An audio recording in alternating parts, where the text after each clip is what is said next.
Girlfriend, welcome to a special episode of the Hope After Breast Cancer podcast. Are you tired of just surviving breast cancer? Well, you've come to the right place. Our beautiful contributing expert and integrative nutrition health coach, Karin Del Maestro, is about to share her top tips for a thriving lifestyle with you. I know you'll enjoy her coaching. Here's Karin. Hello there, welcome back to our fourth episode in this series of Essentials for Thriving. My name's Karin Del Maestro. I'm your health and transformation coach, breast cancer and BRCA2 thriver. And today we are talking about the importance of putting your needs first, taking better care of you. Did your doctor say that to you as you were going through breast cancer? I hear from so many women that their doctor has actually said to them, you need to take better care of yourself. And they're not wrong. They're not wrong. So the biggest aha moment that I had after researching and digging and putting on my Sherlock Holmes hat was the link between certain personality traits and breast cancer. Specifically, when we put our needs on the back burner to prioritize taking care of everyone else first, and the link between that and breast cancer. So if you are somebody that is a carer, you're the strong one, you're the one that everybody turns to, you're the one that takes care of the family, please listen up. Please listen up. This is crucially important information if you are interested in thriving, if you are interested in lowering your risk of getting sick again. You don't want to miss this episode. Okay, so what I'm going to be talking about today is the importance of taking care of ourselves first based on the studies of Dr. W. Douglas Brody, integrative cancer therapist. Now, Dr. Brody, for over 28 years, studied thousands and thousands of cancer patients. And he took a look not just at their symptoms, not just at what was going on in their body, but he also started to take note of personality traits that were common amongst these patients. And I have to tell you, I'm going to give you a little sneak peek. I do go into it in detail in Essentials for Thriving, Module 4, taking care of your needs first. But for me, this was probably some of the most enlightening information that I came upon, because I don't think we ever think about it, right? It's just like I am who I am. We don't think that that might affect our health or inflammation levels in any way, shape, or form. But it does. So a lot of these personality traits are all people-pleasing tendencies. And what do I mean by that? And listen up, maybe I want to see if you can recognize yourself as having any of these tendencies. These are not the cancer personality traits. You will find those in Essentials for Thriving. But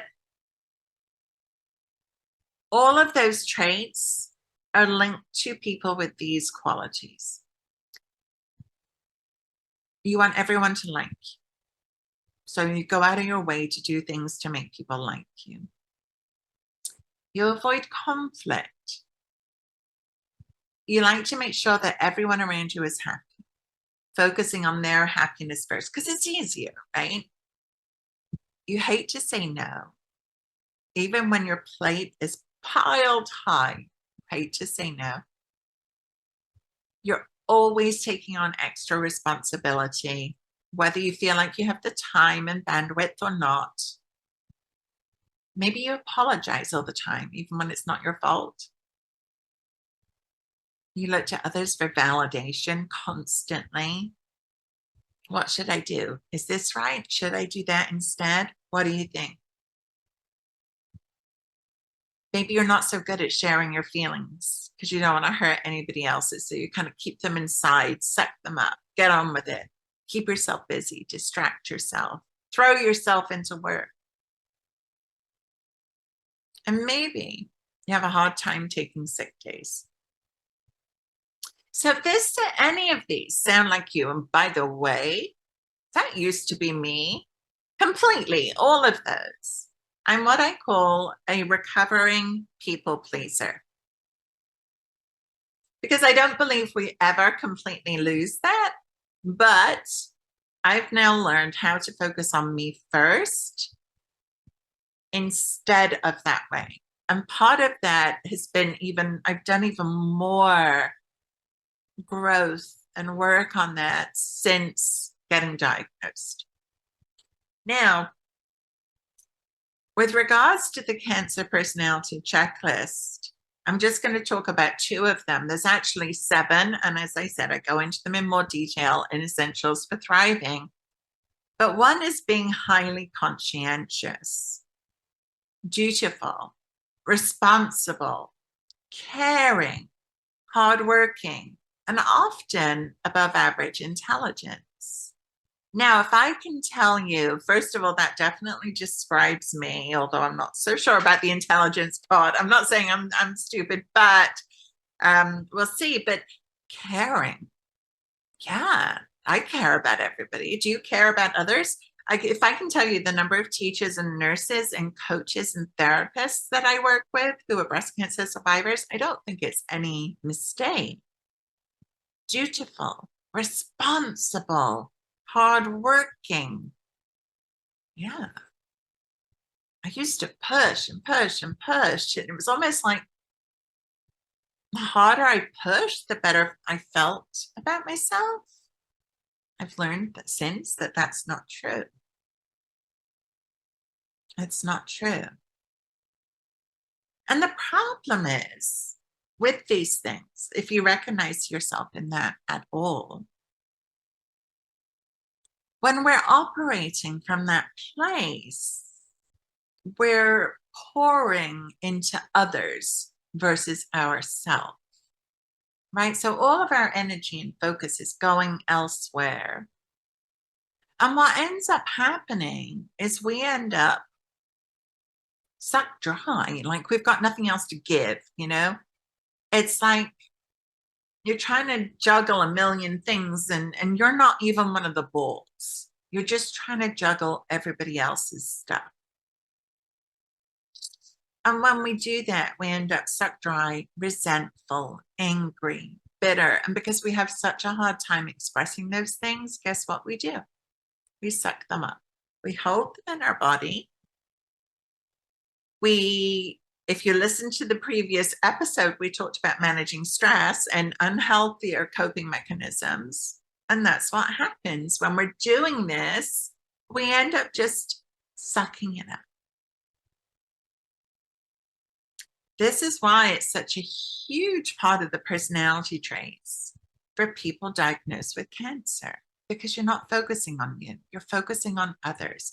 And I know as a caring, beautiful, spirited woman, you have trouble focusing on you. There's this story that we've been led to believe that it's selfish or we should feel guilty if we're taking care of ourselves. Well, I'm going to stand up and stomp my foot down and say, no, you get to stand for you. You matter. You are valued. You are worthy of taking care of yourself. And here's why, and why I get to take such a strong stand for this. Self-care is the conscious act that you take to promote your own mental, physical, emotional, and spiritual health and well-being. I'm going to say that again because I really want it to sink in. Self-care is the conscious act you take to promote your own mental, physical, emotional, and spiritual health and well-being. Now, what happens when we do that, when we focus on ourselves without feeling guilty or selfish? I help you to make that shift inside Essentials for Thriving. But when we do that, we actually have more energy for others. We can do more for others. I'm an prime example. As our clients that have been working with me and have adopted this way of being, and they're truly surprised, truly surprised that they now get to like look at and have different relationships in their life because they're not as withdrawn. They're not as bitter and angry and resentful, feeling like they're being pulled in a million pieces all day, every day, because they now put their needs first. They've got the energy to give to others. It is one of the biggest shifts that you could ever make in your life. And I'm going to talk about how this trickles down into the rest of your life in our final session, session 5, where we talk about staying on track with these healthy habits and what it actually takes. And believe it or not, self-care is one of the biggest things that impacts whether you're staying on track or not.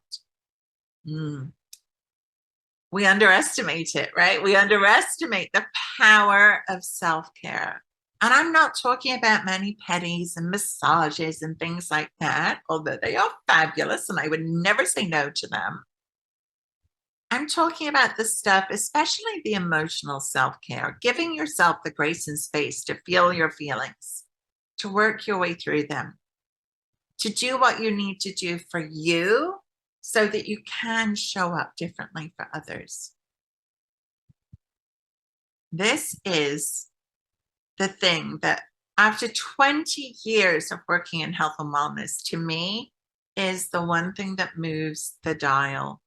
It is the thing that makes the difference about whether you're trying something on and seeing if it works for you and staying on track for decades and decades and decades. And to me, if I can focus on one thing and it make that much impact in my life, you can bet your bottom dollar I'm going to focus on that, right? Makes sense.